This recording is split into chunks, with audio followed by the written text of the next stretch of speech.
संसद में एक लाइन है, वो पप्पू जी पहुंचे थे कि रंग न रंगाए रंगाए जोगी कपड़ा, दाढ़ी बढ़ा के हो गई जोगी बकरा, जब पहुंचो यमराज द्वारे जोगी जब पकड़ा कि मन तो हर काला रहे, रोगी योगी पहन लेलन भगवा कपड़ा। तो ये नहीं चलेगा ना। तो वो समझिए लोकतंत्र गवाह है, देख रहा है, जेनजी संभालेगा आने वाले वक्त। ठीक है धर्मेंद्र यादव जी, हाँ बिल्कुल सुनिए, आप ही का नंबर है। अच्छे मित्र भी हैं, हाँ इनका नाम है आप तो नहीं लड़ेंगे ना। इनका नाम है सत्य प्रकाश।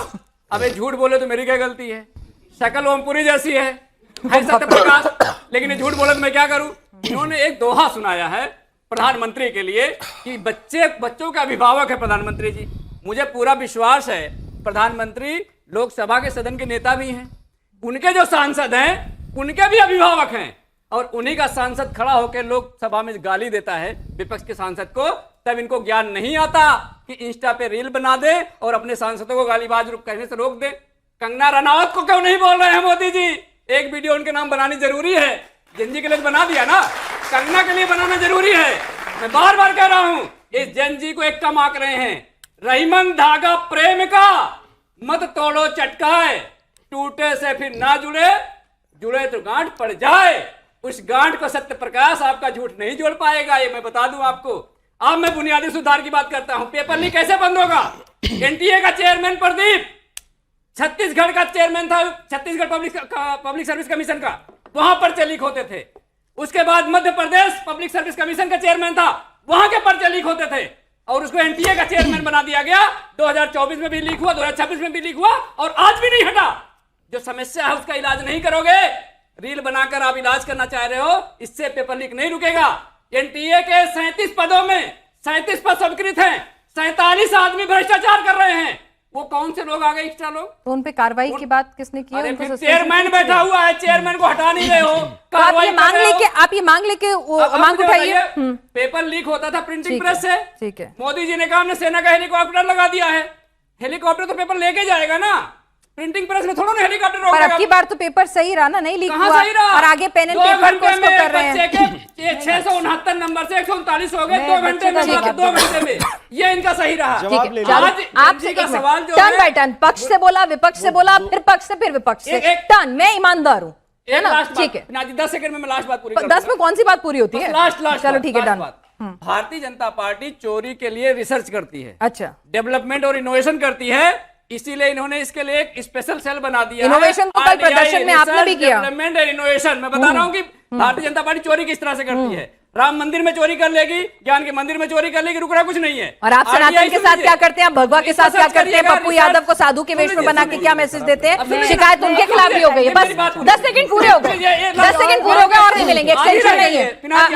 नहीं हो गया, 10 सेकंड कंप्लीट, सेकंड बोल ली, अब रुक जाइए। और मैं एक बात फिर से दोहराऊंगी, आपके पास माइक है भाई साहब, मेरे पास भी माइक है, चीखोगे नहीं तब भी टीवी में उतनी आवाज जाती है। उनको बता दो। नहीं, गुस्से में आ गए, आप थोड़ी गुस्से में हो, है ना? ये चीखने चिल्लाने का माहौल ना बनाओ। ठीक। अब हम आगे बढ़ते हैं और अरे बस काम की बात करते हैं। देखिए, ये जो डिस्कोर्स से भटक कर रिटोरिक्स पर जा रहे हैं, वो काम हमें नहीं करना, ना वो मोदी जी कर रहे, ना वो भारतीय जनता पार्टी की प्रवक्ता करने वाली है।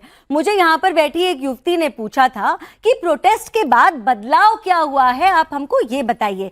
तो मैं आपको ये बताना चाहती हूँ, प्रोटेस्ट के बाद और प्रोटेस्ट में जो ऐसी मांगे उठाई गई थी जो बिल्कुल ठीक थी, जहां पर हमको रिफॉर्म की जरूरत थी, उन सब पर ध्यान दिया गया था। सबसे पहले तो एग्जाम ही कैंसिल हो गया था, उसके बाद री एग्जाम को कंडक्ट किया गया, सीबीआई की इंक्वायरी बिठाई गई, 47 एनटीए ऑफिशियल्स को वहां से हटाया गया, और जब रिफॉर्म की इंक्वायरी बिठाई गई, एक टास्क फोर्स बनाई गई जिसको नंदन नीलेकारी जी हेड कर रहे हैं। वो हमको बताएंगे कि आगे हम परीक्षा को कैसे सिक्योर कर सकते हैं। देखिए, एक बात हमको और समझना पड़ेगा, हम युवाओं का देश है, हम दुनिया की सबसे बड़ी वर्कफोर्स है। हमारे देश के एक एक युवा के ऊपर एक एक एंट्रेंस एग्जाम क्लियर करने का कितना प्रेशर है, ये आप लोग समझ सकते हैं। तो इस प्रेशर के भीतर जब सिलेक्शन कुछ लोगों का हो रहा है, जब एग्जाम का स्टैंडर्ड बहुत हाई है, बहुत सारे लोग हैं ऐसे जो गलत रास्ते अपनाते हैं, तो उनके लिए पनिशमेंट स्ट्रिंज करने का काम, स्ट्रिंजेंट करने का काम, स्विफ्ट करने का काम, फास्ट ट्रैक कोर्ट लगाने का काम इस सरकार ने किया। आपको मालूम है 10 करोड़ तक फाइन हो चुका है, 7 साल जेल तक हो गया है। इतना फाइन